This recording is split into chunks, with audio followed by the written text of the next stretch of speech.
Ghafla akazimia nikiwa naye kliniki. Nini kilitokea? Sikiliza.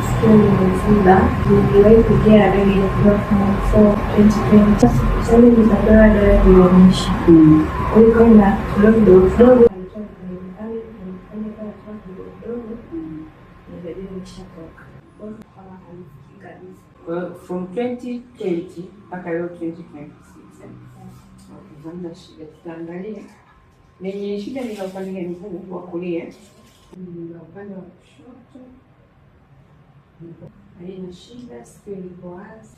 Angalia na upande mwingine. Na huo ndio yenye shida.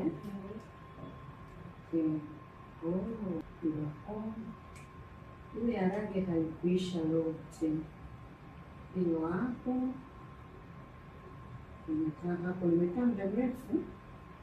Kwa sababu ya urefu wa hii video nimeweka part 3 ikiwemo matibabu na hali ya mgonjwa kwa sasa.